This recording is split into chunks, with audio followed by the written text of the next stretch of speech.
সকলোকে স্বাগতম জনাইছোঁ আমাৰ জ্ঞান তীৰ্থ ৱে টু ছাকচেছ ইউটিউব চেনেলৰ নতুন এটা ভিডিঅ'লৈ।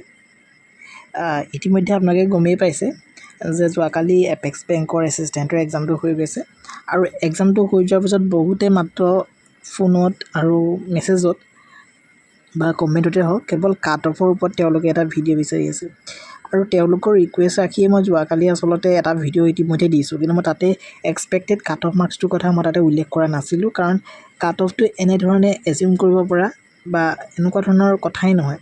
চ' বহুতেতো এক্সাম দিয়াৰ আগতেই ছাৰ কাট অফ কিমান যাব আমুক তামুক এনেকুৱা সুধি আছে, তো এইখিনি অৰ্থহীন কথা। ত' সেইকাৰণে মই সেইখিনিৰ ওপৰত গুৰুত্ব দিয়া নাছিলোঁ। এতিয়া যিহেতু এক্সামিনেশ্যন হৈ গৈছে, চ' কাট অফৰ কথা আমি আলোচনা কৰিব পাৰোঁ। আৰু কাট অফৰ কথা আমি এটা সমীক্ষা কৰিছিলোঁ, আপোনালোকে জানে। আমি টেলিগ্ৰাম চেনেলতো আপোনালোকক ভোট কৰিবলৈ ব্যৱস্থা কৰি দিছিলোঁ, পল দিছিলোঁ। আমি ইউটিউব চেনেলতো এটা কমিউনিটি পষ্ট দিছিলোঁ। চ' তাতে মই অনুৰোধ কৰিছিলোঁ আপোনালোকক ভোট কৰিবলৈ, আৰু বহুতে ভোট কৰিছে। তো সেই তাৰ ওপৰত ভিত্তি কৰিয়ে বিজ্ঞানসন্মতভাৱে আমি চাম কাট অফটোনো আচলতে প্ৰকৃততে যাব কিমান। তো এতিয়া এইখিনি কথা আলোচনা কৰিবলৈ যোৱাৰ আগতে, যিহেতু কালি আলোচনা কৰিছোঁৱেই, কাট অফ এটা নিৰ্ধাৰণ কৰিবলৈ যোৱাৰ আগতে কিছুমান ফেক্টৰে তাতে আচলতে প্ৰভাৱ পেলায়। তো সেই গোটেইখিনি কথা আমি আলোচনা কৰিম। আৰু যিহেতু ইয়াৰ পাছত এটা কি হ'ব, ইণ্টাৰভিউ এটা হ'ব, ইয়াৰ পাছতে। তো ইণ্টাৰভিউৰ কাৰণে কিমান নম্বৰ যদি আপোনালোকে পাম বুলি ভাবিছে, তেতিয়াহ'লে আপোনালোকে প্ৰিপেয়াৰ হৈ থাকিব। তো গোটেইখিনি কথা ইয়াতে আলোচনা কৰিম। চ' ভিডিঅ'টো অকণমানো স্কিপ নকৰাকৈ আপোনালোকে সম্পূৰ্ণৰূপে চাব। ইয়াতে যদি চাই, কিছুমান ফেক্টৰ আছে। সেই ফেক্টৰসমূহৰ ভিতৰত প্ৰথম ফেক্টৰটোৱে আমি যদি কওঁ difficulty level of the question paper. Kali question পেপাৰখন কেনেকুৱা আছিলে? কালি কুৱেশ্যন পেপাৰখনৰ কথা মই বাৰে প্ৰতি কৈ আহিছোঁ যে এইখন অকণমান ডিফিকাল্ট কুৱেশ্যন পেপাৰ আছিলে যোৱা বছৰতকৈ। মই নকওঁ যে এখন একেবাৰে হাৰ্ড আছিলে, মই কৈছিলোঁ যে এখন মডাৰেট পেপাৰ। মই মডাৰেট টু হাৰ্ড বুলি নকওঁ, এখন ইজি টু মডাৰেট বুলিয়ে কওঁ। ইজি টু মডাৰেট, কাৰণ ইয়াতে ৰিজনিং একেবাৰে পানী ৰিজনিং আহিছিলে, জিকেখিনি মডাৰেট আহিছিলে, হয়নে? ইংলিছখিনি ইজি টু মডাৰেট আহিছিলে, মেথছখিনি মডাৰেট টু হাৰ্ড আহিছিলে। চ' ক'ব নোৱাৰি যে এখন ডিৰেক্টলি হাৰ্ড পেপাৰ বুলি। চ' মই নকওঁ। চ' কুৱেশ্যন পেপাৰ এইটো ক'ব পাৰি যে যোৱাবাৰতকৈ কুৱেশ্যন পেপাৰখন এইবাৰ অকণমান ডিফিকাল্টি লেভেলটো বেছি আছিলে। যোৱাবাৰতকৈ ডিফিকাল্টি লেভেলটো এইবাৰ হাই আছিলে। চ' আমি এইফালৰ পৰা চাবলৈ গ'লে আমি এইটো ক'ব পাৰোঁ যে যোৱাবাৰৰ যিটো আছিলে আপোনালোকৰ কাট অফ, সেই কাট অফতকৈ এইবাৰ অকণমান হাই কাট অফ যাব। কিন্তু যোৱাবাৰ আমি কাট অফ কিমান গৈছে সেই কথা আমি নাজানো। কিয় নাজানো? কাৰণ তেওঁলোকে কোনো ধৰণৰ কাট অফ লিষ্ট ইয়াতে ডিক্লেয়াৰ নকৰে। চ' তথাপিও যিসকলে কেণ্ডিডেটে পাছ কৰিছিল, তেওঁলোকৰ পৰা জানি আমি এইটো গম পাইছিলোঁ যে যিসকলে 75 to 80 কাৰেক্ট কৰিছিলে, তেতিয়া যিহেতু 100 মাৰ্কছৰ ভিতৰত হৈছিলে, তো এইটো তেওঁলোকৰ মাৰ্কছেই হয়। তো সেইসকলৰ ক্ষেত্ৰত কাট অফ তেওঁলোকে ইণ্টাৰভিউ দিবলৈ পাইছিলে। তাৰমানে ইণ্টাৰভিউ কাৰণে কাট অফ সেইটোৱে বনিছিলে, 75 to 80 ৰেঞ্জতে আছিলে।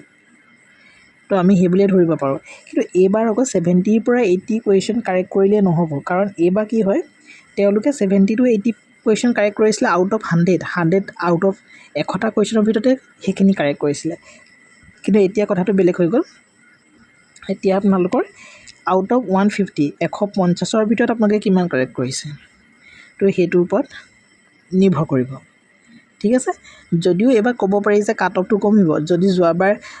80 কাট অফ গৈছিলে, হয়তো এইবাৰ 75লৈ নামিব পাৰে। ডিছকাশ্যন কৰিম গোটেইখিনি কথা। কিন্তু 75 কুৱেশ্যন নহয়, যোৱাবাৰ 80 কুৱেশ্যন মানে 80 মাৰ্কছ, 80 কাট অফ। কিন্তু এইবাৰ 75 মাৰ্কছ মানে 75 কুৱেশ্যন নহয়, তাতকৈ বেছি কুৱেশ্যন কৰিব পাৰিব লাগিব। তো সেইখিনি আলোচনা কৰিম ডিটেইলছত, ভিডিঅ'টো স্কিপ নকৰাকৈ চাব। ইয়াৰ লগতে কাট অফৰ ওপৰত প্ৰভাৱ পেলায় নাম্বাৰ অফ ভেকেঞ্চি।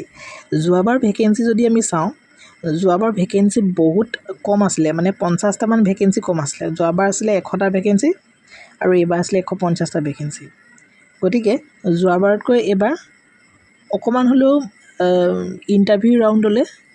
কেণ্ডিডেট বেছিকৈ নিব। যোৱাবাৰ যদি 5 ৰেচিঅ'ত মানে 500 কেণ্ডিডেট, আৰু এতিয়া ডেফিনেটলি বেছি কেণ্ডিডেট নিব, 250 কেণ্ডিডেট বেছিকৈ যাব এতিয়া। চ' সেইখিনি কথা। গতিকে কাট অফটো এইফালৰ পৰা অকণমান কমাৰ চান্সেছ আছে। কিন্তু নাম্বাৰ অফ কুৱেশ্যনছ বাঢ়ি যোৱাৰ কাৰণে 125 আউট অফ 125 কুৱেশ্যন হোৱাৰ কাৰণে আপোনালোকে যদি 75 70 80 কুৱেশ্যন কৰি আহিছোঁ বুলি কয় শুদ্ধকৈ তেতিয়াহ'লে ইমান আশা কৰিব নে নকৰে মই একেষাৰে এতিয়াই নকওঁ ভিডিঅ'টো চাই লওক ঠিক আছে নেক্সট যদি চাম আপোনালোকে চাব পাৰে total number of the candidates সব total number of the candidate যদি আলোচনা কৰিবলৈ যাওঁ ইয়াতে আপোনালোকৰ 12,000 প্ৰায় 500 মই কিমান আছিলে পাহৰিছোঁ কিন্তু 12,000 সামথিং কেণ্ডিডেটে ইয়াতে আছে মই 12,000 বুলিয়ে ধৰিছোঁ যিহেতু বহুতখিনি কেণ্ডিডেট এক্সামত এবচেণ্টো থাকে মই 12,000 বুলিয়ে ধৰিছোঁ তো 12,000 কেণ্ডিডেটে এই এক্সামটোত এপিয়াৰ হৈছে 150টা পদৰ এগেইনষ্টত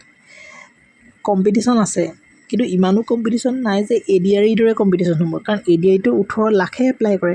হয়নে গতিকে এইটো এটা গ্ৰেট অপৰচুনিটি আছিলে আপোনালোকৰ কাৰণে বাৰু যি নহওক নেক্সট যদি যাওঁ ৰিজাৰ্ভেশ্যন ছিষ্টেম ইয়াতে কোনো ধৰণৰ ৰিজাৰ্ভেশ্যন ছিষ্টেম নাই গতিকে ইয়াত এইটো নহয় বোলে জেনেৰেলৰ কাট অফ বহুত গুচি গ'ল এছচিৰ কাট অফ বহুত কম গুচি গ'ল সেই ধৰণৰ নাই ইয়াতে এটাই কমন কাট অফ থাকিব সেইটোৱেই এপেক্স বেংকৰ এটা ভাল লগা কথা এটাই কমন কাট অফ থাকিব সকলো কেণ্ডিডেটৰ কাৰণে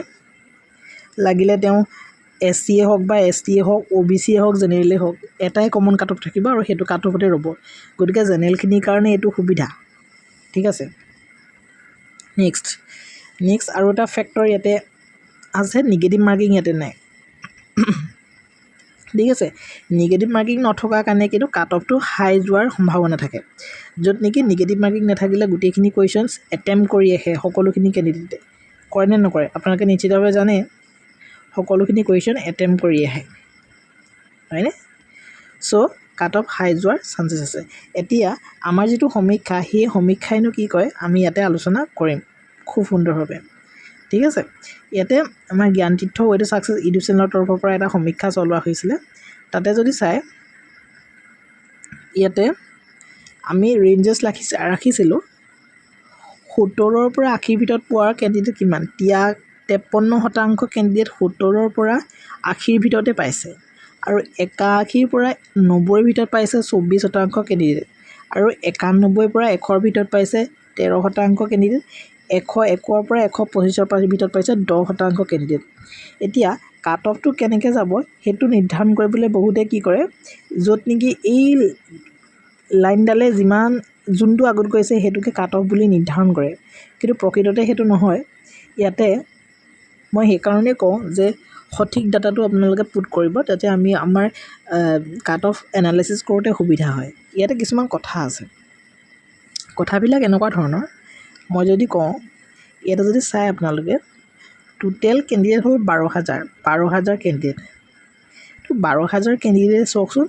101ৰ পৰা 125ৰ ভিতৰতে 10% পাইছে তো 12,000ৰ 10% কিমান 0টা কাটি দিলে 1200 কেণ্ডিডেটচোন ইয়াতে আছে তাৰমানে নো ডাউট ইয়াত বাৰু 12,000 কেণ্ডিডেটে ইয়াতে ভোট কৰা নাই নো ডাউট আপোনালোকে যদি চাবলৈ যায় 12,000 কেণ্ডিডেটে ইয়াতে ভোট কৰা নাই ইয়াতে বহুত কম পৰিমাণে কেণ্ডিডেটে ভোট কৰিছে তথাপিও এই 10% যদি চাওঁ 10%ই যিহেতু কৈছে 101ৰ পৰা 125ৰ ভিতৰত পাম বুলি যিহেতু ইয়াতে ভোট কৰিছে প্ৰায় 250 জনে ঠিক আছে এই 250 জনৰ ভিতৰতে 10 জন মানে 10% তাৰমানে 25 জনে কিমান পাইছোঁ বুলি কৈছে 101ৰ পৰা 125 তাৰমানে 12,000ৰ ভিতৰত সেনেকুৱা ল'ৰা ছোৱালী আৰু কিমান ওলাব আপোনালোকে নিজে ভাবি চাওক চ' আমি ক'ব পাৰোঁ ইয়াতে এইটোৱে ক'ব পাৰোঁ কাট অফ কম যাব মানে এইটো নহয় যে কাট অফ গৈ পানি আপুনি বোলে 70টা কুৱেশ্যন শুদ্ধ কৰি আহিছে 60টা কুৱেশ্যন শুদ্ধ কৰি আহিছে তেতিয়াহ'লে আপোনালোকৰ কাট অফত আহিব তো তেনেকুৱা ধৰণৰ কথা মই ইয়াতে কৈ দিব নোৱাৰোঁ মই মাত্ৰ এইটোৱে ক'ব পাৰিম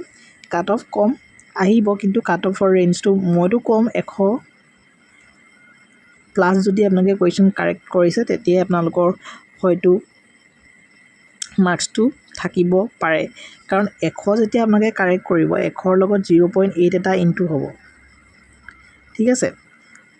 তো 0.8 এটা ইনটু হৈ যোৱাৰ লগে লগে ইয়াতে আপোনালোকৰ মাৰ্কছটো হ'ব 80% হ'ব 100ৰ ভিতৰত 80% হ'ব ঠিক আছে যদি 125ৰ ভিতৰত মানে কি কৈছোঁ বুজি পাইছে নাই 125ৰ ভিতৰত যদি আপোনালোকে 100 নম্বৰ এটা পায় তেতিয়াহ'লে এটা প্ৰশ্নত যিহেতু 0.8 আছে তেতিয়াহ'লে আপোনালোকে 80% মাৰ্কছ পাব আৰু যোৱাবাৰো 80%ই হয়তো কাট অফ আছিলে গতিকে কাট অফত ইমানো হেৰফেৰ নহয় ঠিক আছে গতিকে মইতো ক'ম যিসকলে 85ৰ পৰা 90ৰ ভিতৰত যিসকলে কুৱেশ্যনছ কাৰেক্ট কৰিছে তো সেইসকলে অকণমান আশা কৰিব পাৰে যে ইণ্টাৰভিউ ৰাউণ্ডলৈকে তেওঁলোক চিলেক্ট হ'ব ঠিক আছে মই কাৰো মন ভাঙিবলৈ কোৱা নাই কিন্তু ৰিয়েলিটি এইটোৱেই মই দেখাই দিলোঁ আপোনালোকক কেনেকৈ ধৰণে ইয়াতে মই সেইটো কাৰণে কৈছোঁ যিমান পাৰে আপোনালোকে 1000 মান ভোট কৰিবলৈ দিবলৈ চেষ্টা কৰক 1000 মানত চাগে ইয়াতে এই যিটো 10% এই 10%টো চাগে 15% মান হ'লগৈহেঁতেন আৰু সেই 15% হৈ যোৱা মানে 100 ওপৰত থকা ল'ৰা ছোৱালী আৰু বাঢ়ি যোৱা গতিকে সেইখিনি কথা ইয়াতে কিন্তু কিছুমান কথাও আছে এতিয়া মই কোৱা কথাটোৱে যে শুদ্ধ হ'ব তেনেকুৱা ধৰণৰ কোনো কথা নাই ইয়াতে কি হয় কিছুমানে ভাবি আছে যিহেতু আমাৰ কুৱেশ্যন পেপাৰ দিয়া নাই কিছুমানে ভাবি আছে মোৰ 100টা কুৱেশ্যন শুদ্ধ হৈছে কিন্তু তেওঁ বহুত ভুল ওলাব পাৰে কাৰণ কোনেও ক'ব নোৱাৰে কাৰণ কুৱেশ্যন পেপাৰ ইয়াতে দিয়া নাই কিন্তু এটা এজিউমছ কাৰণ ধৰিব পাৰি ন আজি তুমি যদি পৰীক্ষা এটা দিছা তুমি কেইটা কুৱেশ্যন শুদ্ধ কৰিছা 10টা কুৱেশ্যনৰ ভিতৰত তুমি ক'ব পাৰিবা ন মই মনৰ পৰা 8টা কুৱেশ্যন শুদ্ধ কৰিছোঁ বাকী দুটা মই টোক্কা মাৰিছোঁ তো টোক্কা মৰাকেইটাতো তুমি ধৰিব নোৱাৰা যে কেইটা শুদ্ধ হৈছে বুলি আৰু সেইকেইটা কুৱেশ্যন আহি পাহৰি থাকিলা ঘৰত এতিয়া চেক কৰিবা কেনেকৈ চ' সেইটো কথা ক'ব নোৱাৰি চ' ইয়াতে মই সেইকাৰণে 101ৰ পৰা 125ৰ ভিতৰত যদিও কাট অফটো আছে মষ্টলি চান্সেছটো ইয়াতে আছে 100+ পালেই হয়তো কাট অফটো ইমানটো ৰৈ যাব পাৰে কিন্তু মই তথাপিও কৈছোঁ কাট অফটো মোৰ মতে যদি আপোনালোকৰ কুৱেশ্যনছ 85 মই কুৱেশ্যনৰ কথা কৈছোঁ 85 to 90 কুৱেশ্যন আপোনালোকে কাৰেক্ট কৰিছে তেতিয়াহ'লে আপুনি নেক্সট ৰাউণ্ডলৈ চিলেক্ট হ'ব কিন্তু 85 আৰু 90 পালেই যে চিলেকশ্যন পাব তেনেকুৱা ধৰণৰ কোনো কথা নাই কাৰণ তাৰ পাছতে এটা ইণ্টাৰভিউ ৰাউণ্ড আছে ঠিক আছে এইবিলাক কথা মন কৰিব গতিকে কাট অফটো আজি এক্সপেক্টেড কাট অফটো আমি কৈ দিলোঁ জ্ঞানতীৰ্থৰ ফালৰ পৰা যদি আপোনালোকে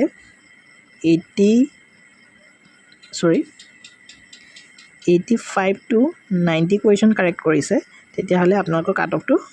বনিব এইটো আউট অফ 125 দেই আউট অফ 125 এতিয়া 90 কুৱেশ্যন যদি কাৰেক্ট কৰে তেতিয়াহ'লে আপোনালোকৰ মাৰ্কছটো হ'ব 100ৰ ভিতৰত 72 100ৰ ভিতৰত 72 যিটো নেকি যোৱাবাৰ কাট অফটো সমানেই হয় তো সেইকাৰণে মই কৈছোঁ কাট অফ বহুতে কমিব কৈ আছে কিন্তু কাট অফটো ইমান সহজে কমি যোৱা বস্তু নহয় ঠিক আছে তো ইমানখিনিয়ে আছিলে আৰু এইখিনিতে ক'ম যে কেৱল যে এইটোৱে হ'ব সেনেকুৱা ধৰণৰ কোনো কথা নাই অকণমান কম পোৱা ল'ৰা ছোৱালীয়ে যিসকলে মই 85 to 90 কৈছোঁ যিসকলে ধৰি লওক 70ৰ পৰা 85 পাম বুলি ভাবি আছে তো সেইসকলেও ইমান ডিম'টিভেট হৈ যাব নালাগে কাৰণ ইয়াতে কুৱেশ্যন পেপাৰ দিয়া নাই কোনেও গম নাপায় কাৰ কিমান শুদ্ধ হৈছে সকলোৱে চাগে আন্দাজতেই এই ভোটিংটো কৰিছে কিন্তু তথাপিও সকলোৱে এটা ভাবিব পাৰে ন কিমান শুদ্ধ হৈছে বুলি চ' তাৰ ভিত্তিতে কৰা হৈছে চ' ডু নট মটিভেট নহ'বা ট্ৰাই কৰা নেক্সট এক্সামৰ কাৰণে প্ৰিপেয়াৰ হ'বলৈ ঠিক আছে নেক্সট এক্সামৰ কাৰণে প্ৰিপেৰেশ্যন কৰিবলৈ চেষ্টা কৰা আৰু নেক্সট এক্সামৰ কাৰণে DSS আহি আছে DSSৰ এক্সাম আহি আছে তো DSSৰ এক্সাম 2026 যিটো নেকি 191 পদৰ কাৰণে হ'বলৈ গৈ আছে বহুত বেছি এটা ভাল পোষ্ট আছে তাতে তাৰ কাৰণে প্ৰিপেৰেশ্যন কৰা আমি ক্লাছ দিম ডেইলি তো ডেইলি ক্লাছসমূহ এতিয়াৰ পৰাই চাই যাবা DSSৰ কাৰণে লগতে আমি যিহেতু ই-বুক বনাই ৰাখিছোঁ ই-বুককেইখন লৈ ল'বা একেবাৰে ষ্টেণ্ডাৰ্ড চিলেবাছ DSSৰ ই-বুক যিকেইখন আছিলে তোমালোকৰ একেবাৰে ষ্টেণ্ডাৰ্ড চিলেবাছৰ আৰ্হিত আমি বনাইছোঁ কি পঢ়িব লাগে কাৰণ DSSত চব পঢ়িব নালাগে কিছুমান স্পেচিফিক টপিক থাকে সেই টপিকবিলাক পঢ়িলেই হৈ যায় কমন আহি যায় তো সেইখন লৈ পানি পূৰা ৰিভিজন কৰা আমিতো ভিডিঅ' দিয়ে থাকিম ঠিক আছে তো নেক্সট আমাৰ মক থাকিব চব ভাল হ'ব তোমালোকৰ ঠিক আছে ইমানেই আছিলে ভিডিঅ'টো